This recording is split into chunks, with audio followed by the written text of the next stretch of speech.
Good evening and welcome to another edition of Centered to the Left. My name is Storm Waters. I am an Earth First activist with Cold Mountain, Cold Rivers here in Missoula, as well as a number of other environmental, eco-indigenous, and human rights organizations. Tonight's topic here on Centered to the Left is going to be Native intelligence and eco-indigenous issues. This is something that I spend a considerable amount of my time working with. I operate in this realm considerably. It is unfortunate that we do not have any Indigenous people on this particular edition to talk about this with us, so I am going to do the best I can as a rather poor but functioning substitute. Hopefully in the future we will see Indigenous people and other people on the Centered to the Left program to bring us more of these kinds of subjects, more of this kind of subject matter. I think they would do a much better job than I would. Today's show we have several segments of interviews and video footage that was obtained in my work and other people's work with Indigenous people around the globe. We will start out with video footage and music and a little bit of the situation that the Penang Dayak people of Malaysia, specifically the Sarawak province of Malaysia, are dealing with in their efforts at halting the destruction of the rainforest, which they call home, at the hands of multinational timber companies. This is tropical hardwood rainforest, and these timber companies are coming in and removing the forests, shipping them to places like China and Japan and North America and Europe, and totally subverting and debasing a subsistence-based traditional indigenous culture that the Penang Dayak and other Dayak tribes of the region have enjoyed for many thousands of years. And the gist of this program this evening is to discuss the Native perspectives on these issues and on these problems, and realize that what we're looking at is, with the destruction of these ecosystems, with the destruction of these forests, also comes the destruction of these indigenous cultures, this indigenous wisdom, and that is a loss that will probably cost us all in a very short period of time. We will then proceed to a discussion with Chief Tiny Man Heavy Runner of the Blackfeet Brave Dog Society. Cold Mountain, Cold Rivers has worked extensively with Tiny Man Heavy Runner and the Blackfeet traditionalists in their quest at keeping their culture alive. You may be aware, you may remember that the Blackfeet are instrumental in the resistance against development of the Badger 2 medicine for mining, drilling, and other exploitative commercial multinational interests. And then we will go on to some discussion with one Mary Jane Newey of the Innu Indian tribe. The Innu Indians inhabit the Quebec-Labrador Peninsula, one of the harshest climates in the world. The land, which to them is they call Natasanan, which means our land, is under assault from multinational mining, logging, hydroelectric, and military-industrial interests. And again, the Innu are a subsistence-based culture, in this case an aboriginal hunting culture. They live very, very closely to the land, and they harbor a very unique wisdom and perspective about the workings of the ecosystems in Natasanan. And again, this culture is being subverted by multinational, exploitative, commercial, capitalist interests. And with the devastation of their culture is the devastation of the wisdom that the Innu possess regarding the land that they have inhabited for 10,000 years or more. Okay, we will open at this point with a segment from a video that Cold Mountain, Cold Rivers did back in 1992. It's entitled SOS Sarawak, and it covers the resistance of the Penang Dayak, and to a lesser extent other tribes, to the infiltration and invasion by multinational logging firms that are coming in and devastating the rainforest that the Penang Dayak call home.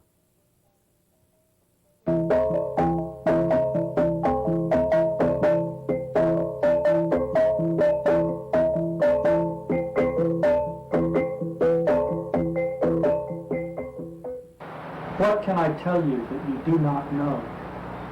That sitting here, home in Montana after 2 years away, Borneo is a dream of green, of insects honking like car horns, of rain like cataracts, of beautiful people who put a hand into yours as if placing the world's last butterfly, fallen and dazed, back on a leaf. That these people once hunted heads and so were famous, that headhunting is irrelevant now and will not be mentioned again, that their land is being taken away bit by bit, the length and breadth of Sarawak, North Borneo, that their rainforest, the oldest in the world, is being cut, that they stand in feathered hats, earlobes stretched to the breast, spears and blowpipes in hand, in front of Japanese bulldozers. May I tell you that right now, on foot-polished hardwood porches far upriver, the richest of countries is sitting down face to face with some of the last traditional tribal people on earth. That we, the consumers of this earth, are tearing the trees and vines from around their houses, that they do not want this. That at this moment, one timber camp in the Barham is taking out $3.6 million a month of timber and paying for that privilege about 1% or $1.35 to each native of that district. That most of the timber goes to Japan, much of it to plywood forms for concrete, which are thrown away after 2 uses. That the forest will be gone in 7 to 10 years. That the government and companies have no thought for tomorrow in Sarawak. Although Mitsubishi is looking now towards Chile and New Zealand, and last year they bought extensive concessions in Alberta, Canada. We went from Montana to Japan, and from Japan down to Southeast Asia to Sarawak, North Borneo. Borneo is the 3rd largest island on Earth, in the middle of the South China Sea, north of Australia, south of Vietnam. Sarawak on the north coast is the largest state of Malaysia, and has 1.7 million people, 45% native, 30% Chinese, 20% Malay. The situation in Sarawak is heartbreaking because it's just a matter of greed. Very simple. There are not a lot of landless poor. It's not like Africa and Brazil. There are only 1.7 million people in the country, and there's room enough for the people. It's just a matter of greed. The chief ministers are handing out the timber concessions to local Chinese companies. They're being funded, financed by Japanese banks in Tokyo. The money is not going back into the state coffers to fund development. In Sarawak, it's going into private bank accounts in Hong Kong. So first of all, it's not a complicated tragedy. The natives who are suffering all of the damage from the cutting are getting none of the benefits. That's another reason it's a heartbreaking situation. Let's consider the situation right now upriver in the Barham in North Sarawak. Beyond the logging, these are beautiful, healthy people living a pretty good life by all accounts ever since the great naturalist Alfred Russel Wallace, the competitor with Darwin, came in 1856 and lived with the first Raja of Sarawak and wrote in his notebooks, "These people are the most beautiful people I've ever met, and the food they get from the forest, the meat, the vegetables, are satisfactory for their needs, and they're selling surplus food to the Chinese." Everyone who's been upriver has commented on the beauty of the people. You are not looking at undernourished, starving people who need the help of the Sarawak government. If we stay out of their way, they're doing very well on their own. Now they get 90% of their meat from the forest and from the rivers. Most of that goes with logging. The game flees. The deer in Sarawak will not browse the cut-over forest. The pigs are gone. At Long Son, they told me that 1 cast to 4 casts of the net would get dinner for a family 10 years ago. Now it's 6 hours of fishing to get what they used to get in 40 minutes. They lose half their vegetables, which they glean from the forest. The other half they grow in their own compounds. After the logging has gone through, which takes about 3 years, they have lost not only their meat and their vegetables, they've lost also the wood for housing and for boats. Marathi trees over 2 feet in diameter is what they need to build a house and to build a dugout canoe. The first thing the timber company takes according to the manager of a timber camp I lived with, is Marathi over 2 feet in diameter, and they'll take them all on the first cutting. People ask me if they get jobs and some benefits from all this industry and development coming in. It's a lot like a pipeline, say the Alaskan pipeline. Here you have a big company coming in saying, oh, look, here's our payroll, here are jobs, high-paying jobs. But in fact, of course, the guys with the high-paying jobs are from Tulsa, Oklahoma, and came up with a pipeline company. And the few people they hire from a local village they're moving through are doing low-end work for a short period of time. It's exactly the same in Sarawak. The timber company comes in and says, we have a big payroll, we pay well, we have a lot of jobs. It's true, those jobs are already filled by permanent workers, most of them from the Iban tribe and from another section of Sarawak, who have come up the Barren with the timber company. A small longhouse of 200 to 300 people may have 2 to 3 boys working for the 3 years the timber company is going through. A large longhouse like Long Son with 1,000 people may have 10 boys working, and mainly at the low-end jobs. Long right now is the edge of logging. Sampling timber is moving through their lands for the first time, right above them on the ridge, and they're blockading the roads and have been over a period of a year, on and on. And the manager of the camp they're blockading said to me, he said, no, they don't want money. They've made that clear. They want us to stay out of their forest. Now, Long is their woods, their forest is worth about $500,000 a month in gross take for the 3 years the company will move through. That is, if you take the amount of land they've got and the amount of acres and how much the company is getting per acre, their territory is worth about $500,000 a month. Okay. Or is nearly as we can figure about $100,000 a month pure profit for sampling timber. 500,000 gross, 100,000 pure profit. The natives in Long are being paid $1.35 a month for having their forest cut. But the head man is getting $115 a month in bribes. The assistant head man is getting $58 a month, and the 4 committee members, this is the whole structure of governance in the loghouse, are getting $20 a month. Everybody else gets $1.35 a month, and their forest will be gone. It's really, the situation in Sarawak now is really similar to that of the Native Americans, the American Indians in 1870. The trees are the buffalo. By taking the buffalo away, we took away their economy, we brought the Indians to their knees, they had no other sources of income, they were suddenly dependent on the government, they had to come into the reservations where they could be controlled. Exactly the same in Sarawak. These people have been living wild and free, as we would describe it. They've been living very well, we know, for at least 100 years, because we have the accounts of Europeans visiting them. The forest is the source of all their economy, culture, and religion, just as the buffalo were to the Plains Indians. We are taking away the trees, and that will bring them to their knees. They will have to be in a cash economy, in a cash world. They will be under the control of the government, and indeed they'll be on the welfare rolls of the government.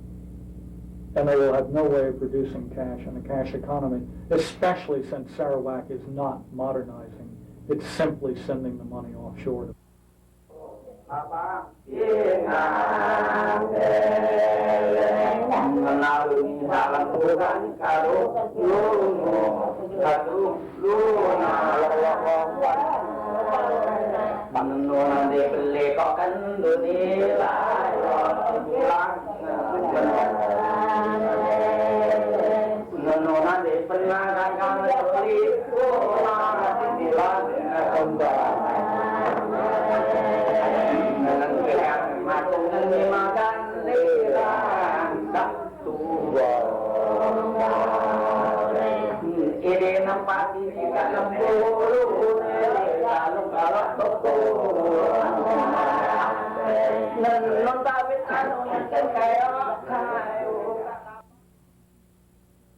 Dayak tribes such as the Aban, Barawan, Panan, Kilabit, and Kenya have actively resisted the intrusion of the logging companies into their forests.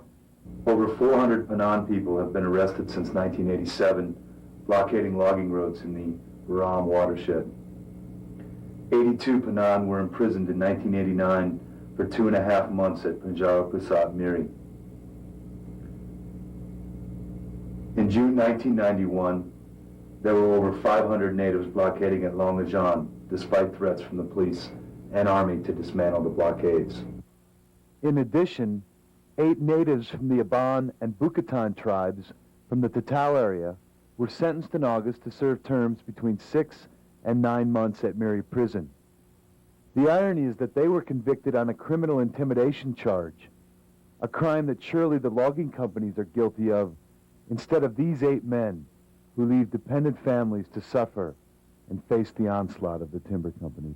Welcome back to the MCAT studio. Again, my name is Storm. I'm an Earth First activist with Cold Mountain, Cold Rivers here in Missoula, a guerrilla video collective that assembles low-budget, professional quality videos that deal with eco-indigenous, human rights, and environmental issues.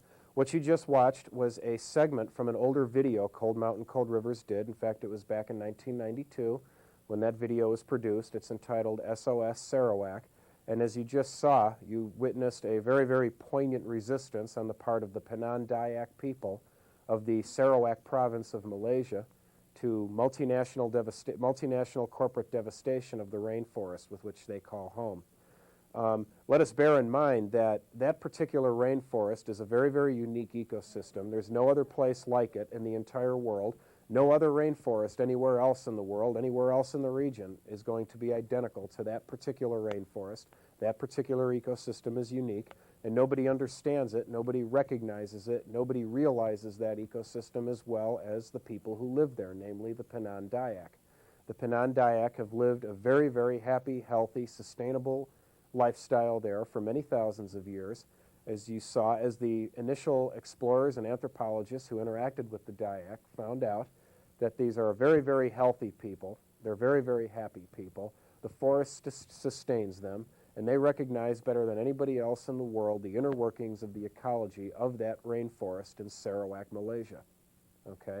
It should be apparent to everybody that there's a wisdom within Dayak culture, a wisdom among the Dayak people based in their traditions that nobody else on earth possesses. And as these multinational corporations go in there under the guise of development and under the alleged auspices of providing jobs for what we are supposed to believe is a poor, destitute population, they are subverting the Dayak culture, the Penan Dayak culture, in their efforts at destroying the rainforest to ship it off, export it elsewhere for nothing but profit.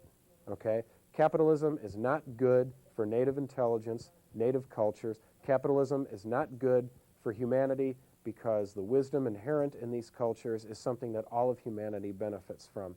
Quite a few people have heard the story that came out of Malaysia of a particular tree that the local natives regarded as sacred.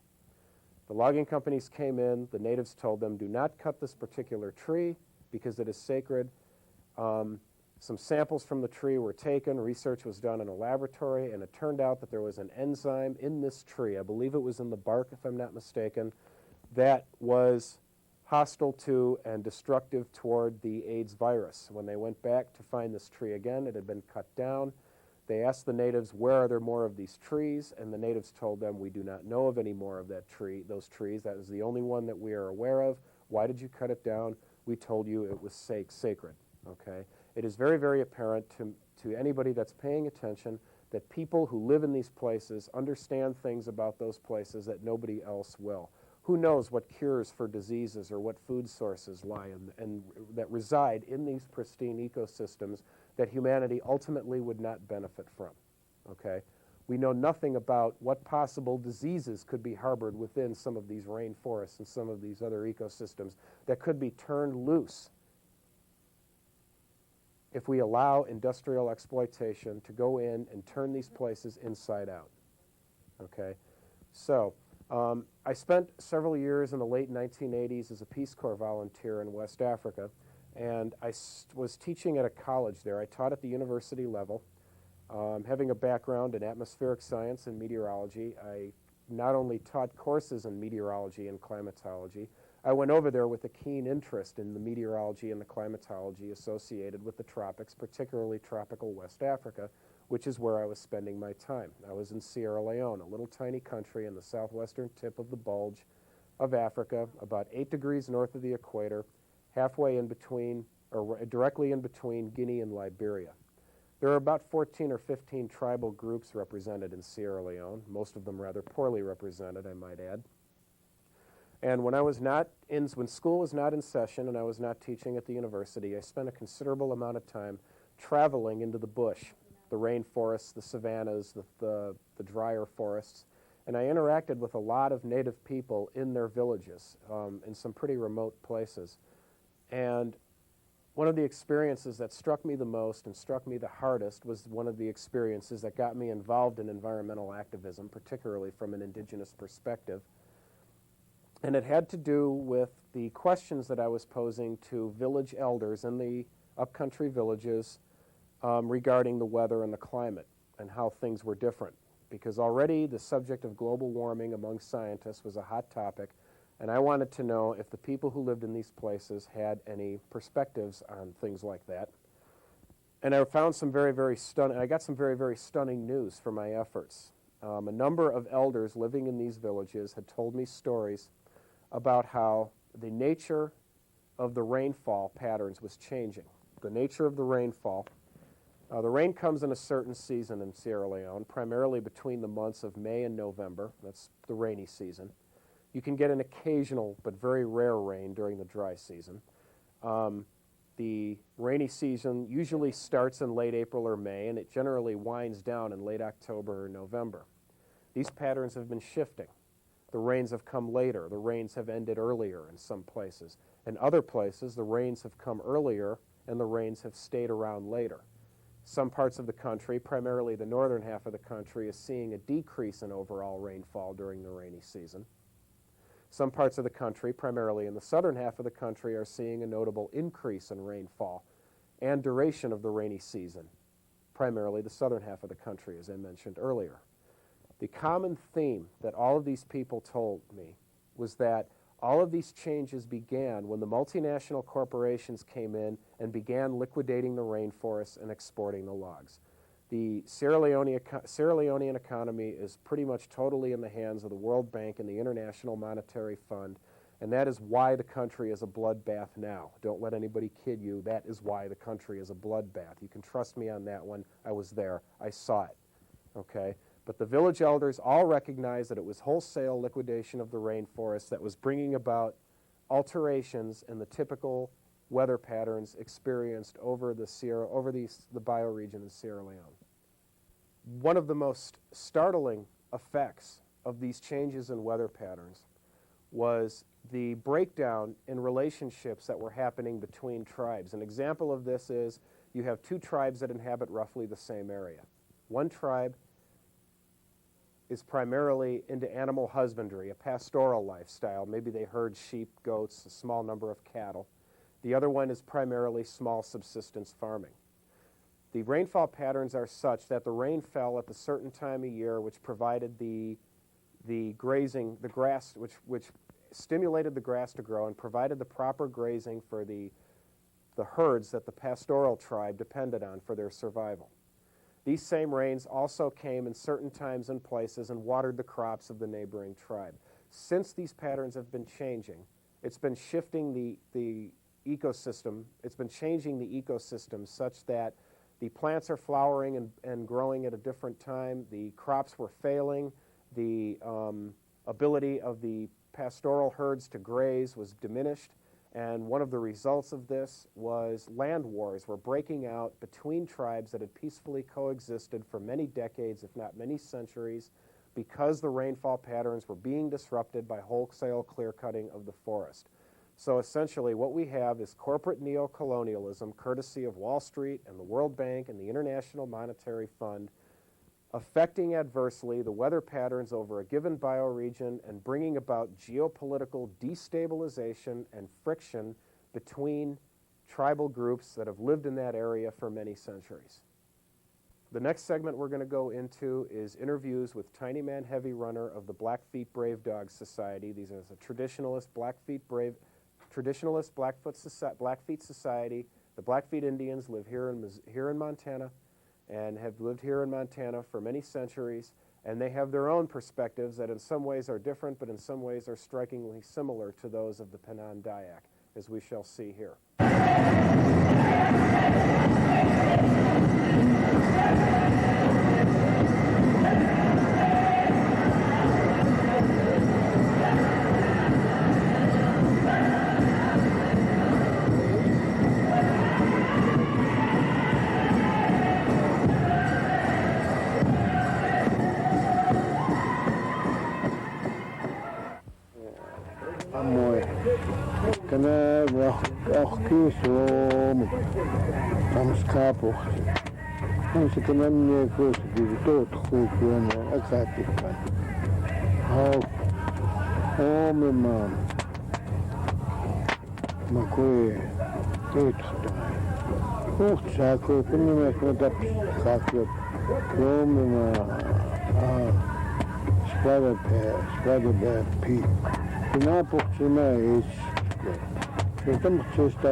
Aquí cae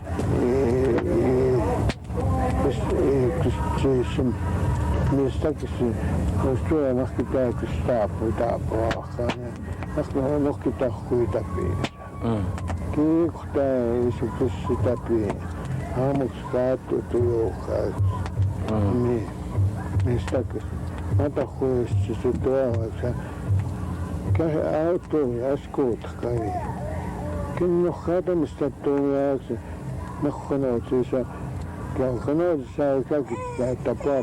Käkittää säskuukin ja vaan pyytukskaan ja stuukkiin. Johka välttävät siihen. Käkstäni säskuukin on. Samoin matakatsi tohkuttiin. Ei sitä päivä ole mihin kauppaa tsikkääkin opi. Kähtsi kaakkiakoista. Paktohko näpönistä pikka muutama. Natsukaa piet. Kinikkaa puikka maaksi. Maakitaanekissa. Se on mitä kinekitski myönnitsiska. Tommakitakin. Natsukaa piet. Maki tunnetaan. Kaukistuksen määni ethtää. Anna noin manista itäpi niin kuin. Onkin nyt on minne kakstamah on inni tai matak. Kenen se on se päätä piipinnan. Minnissäkin mua ja aamuja. Sitä on kuulipinnan. Mistäkin.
Okay, we're back in the MCAT studio again. My name is Storm. The video footage that you just watched was from another Cold Mountain, Cold Rivers video that came out in 1993. It's entitled Crying Out for Survival, the Blackfeet Indians of Montana. And you just heard testimony from Chief Tiny Man Heavy Runner of the Blackfeet Brave Dog Society, a traditionalist Blackfeet society, secret society that works to uphold and maintain the traditional Blackfeet culture. And the Blackfeet have a very, very close close relationship with the land around them. The Blackfeet are instrumental in the resistance to fossil fuel drilling and the Badger 2 medicine, and they're very instrumental in the wilderness preservation efforts in Montana, particularly where sacred sites are concerned. And Cold Mountain, Cold Rivers has done quite a bit of work with the Blackfeet, particularly with the Brave Dog Society, Tiny Man, and the people that he works with. And I want to mention that one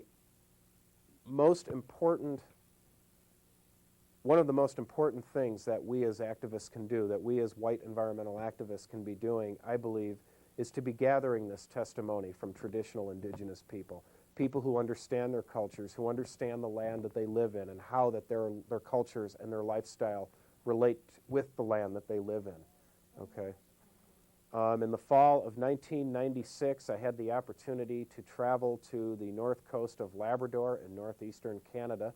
I spent 6 weeks up there with the Innu Indians, and during that time, I videotaped 33 hours of priceless footage of the land that they live in, the Quebec-Labrador Peninsula, which the Innu call Nitassinan.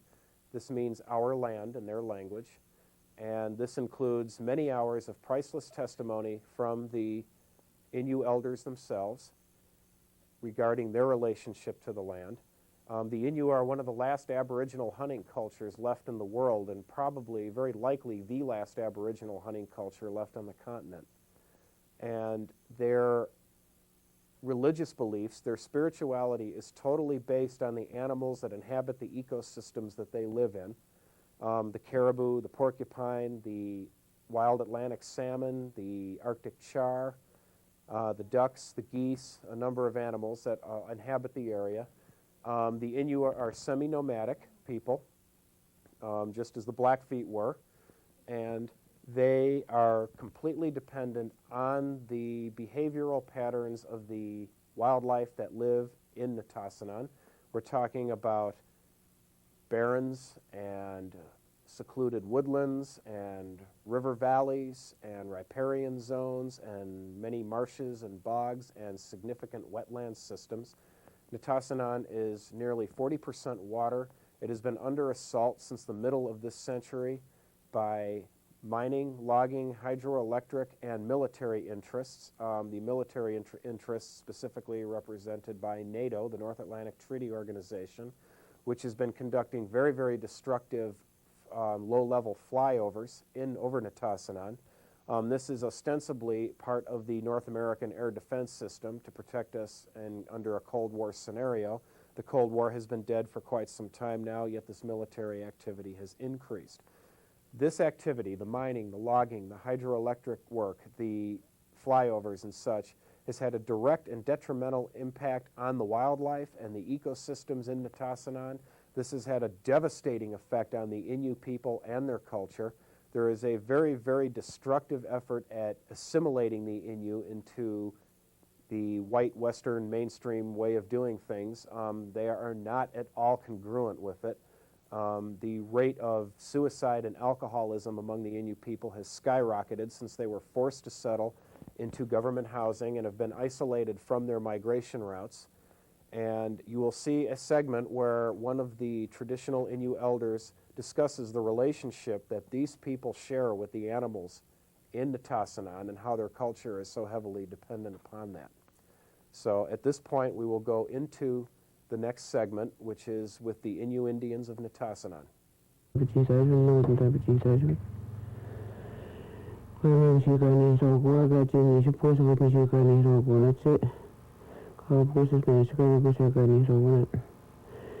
Kajinani Japonesini Muguti Kunta Nastanista International Show Chikamukoti Owishi Hitamagani Nation. Eugene Hachi Smooth Mohana Nation Thousand. Kanista Pesanista Kasha James Navitum one chip got the patch magans. And Korean International Seven. And the National get to one Facebook. Kusha Bastion Basement Play to a shooting evidence in 97. Can the base overview was used in Kusha Bastion everything in 97. No, Tim Collaboration with Nazi, Kazaban and Bonachi. We stayed to one in 97, Kabit to a shooting, Kabit Mr. Wisdom, Muku and Oasis and all the states going to the Georgia and going to be 11. And what? And Let's go with Huh?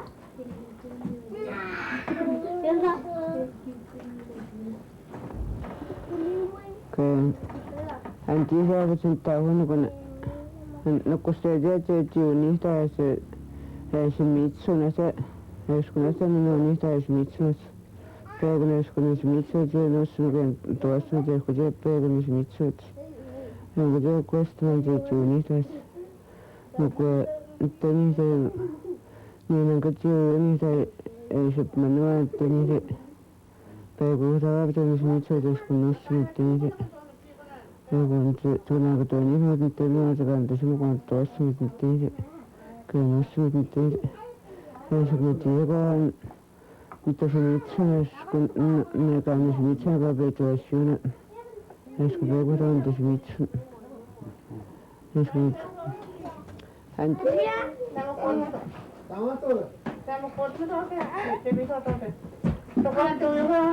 No more.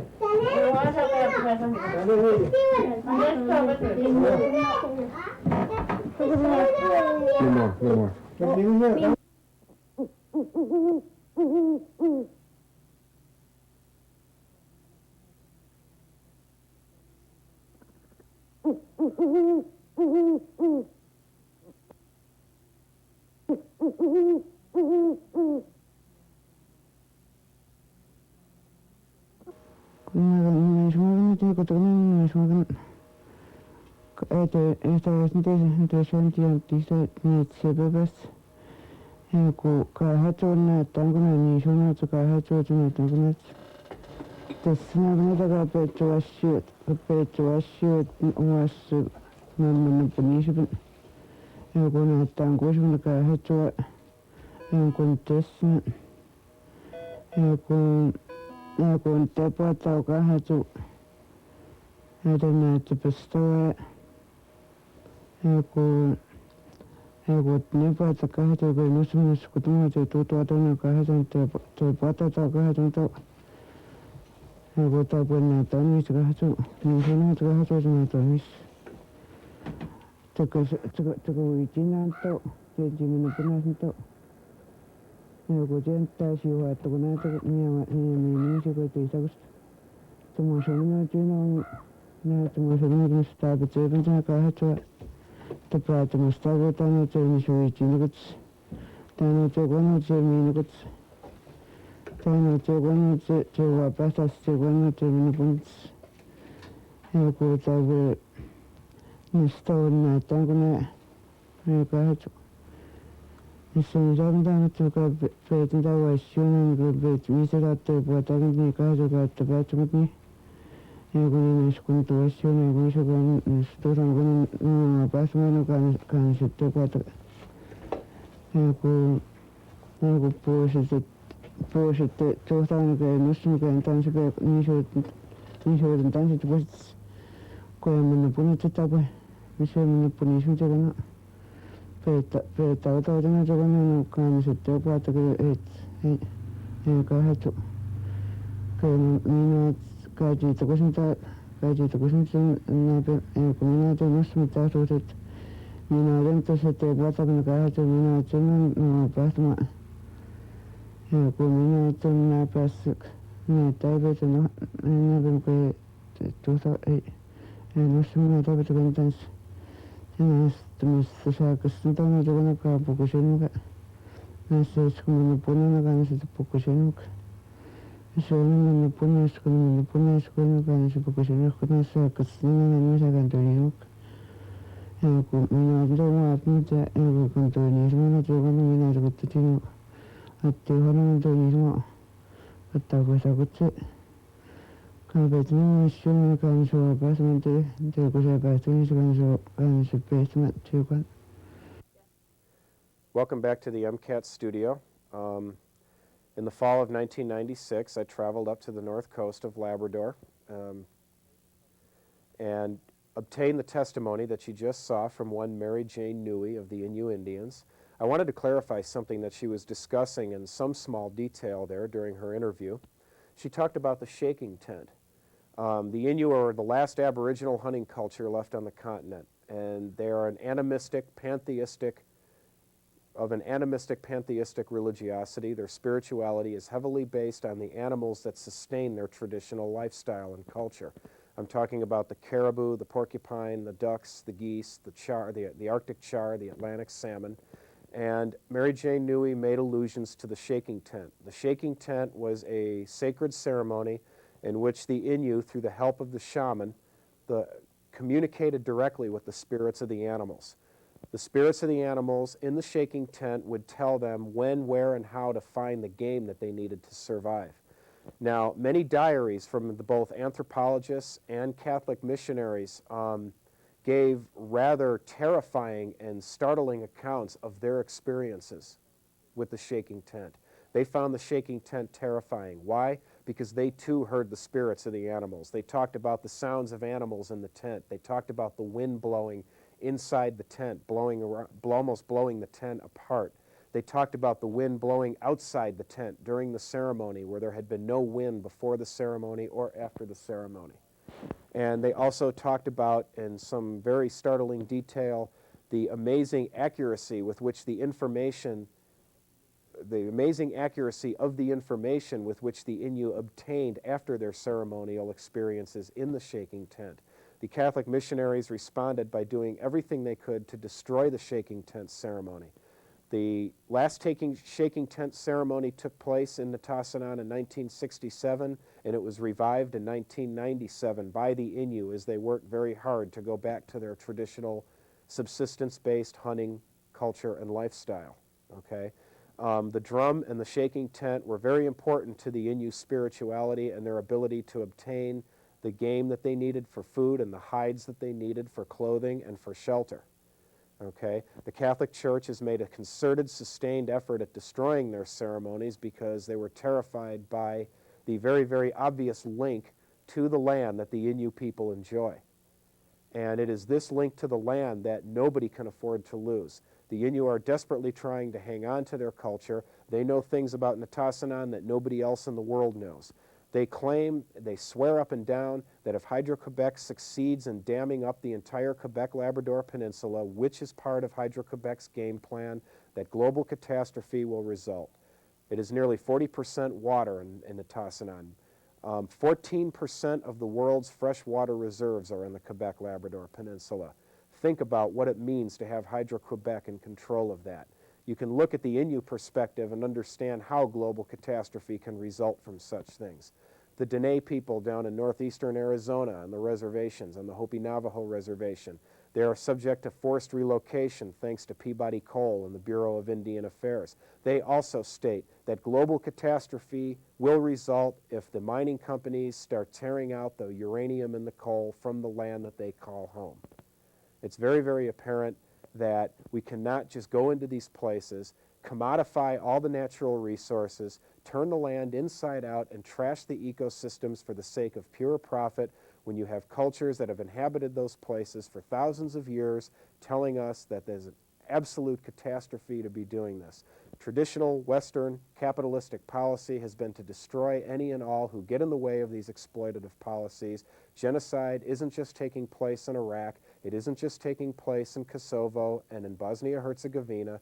Genocide has been taking place on this continent for 500 years. It has been taking place on the African continent for every bit of 500 years. It has been taking place on the Pacific Islands in Southeast Asia for every bit of 400 or 500 years. If we destroy these people, if we destroy these cultures, we will ultimately and very quickly destroy ourselves and everybody else. We are undergoing the greatest mass extinction on this planet's history, greater than the extinction that brought the dinosaurs to their demise, greater than any extinction before then or since then. Okay? We're talking about native intelligence here and the native perspective and the fact that we cannot live without these pristine ecosystems. These are the sources of clean water, clean air, food, shelter, and everything else that we need to survive. I believe it was the Lubicon Cree who said of the white man that once the last tree has been cut, the last bit of water has been poisoned, the last fish has been caught, the last animal has been killed, they will open their coffers and find that their money cannot be eaten.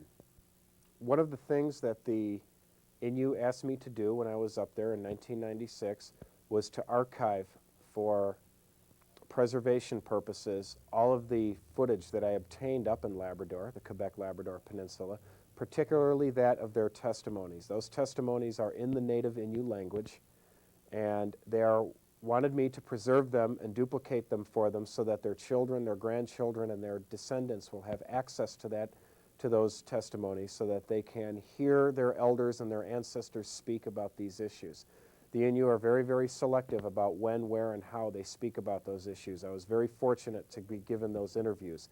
They did not have to open up to me the way that they did. So I believe that it is really, really important for activists to extend this kind of talent and technical assistance to natives around the world that are willing and are receptive to the idea to record them and their land and the places that they live and their lifestyles and their cultures and their stories and their traditions and their songs and their music for hoped-for posterity. That this is a level of wisdom that we can all benefit from, but particularly these native peoples themselves who are desperately trying to hang on to their way of life, to their culture, to the land that they live in, to their own health and vitality, to their own ability to survive and have a living just like everybody else. I want to thank you all very much for your time this evening. You can view this program, Center to the Left, every Sunday at 8 p.m. from 8 to 9, every Monday from 5:30 to 6:30. The Monday 5:30 to 6:30 slot is a repeat of the Sunday night from 8 to 9 slot. And we hope you will tune in again next week, Sunday at 8 o'clock, or again on Monday at 5:30 for another installment of Center to the Left. Thank you very much.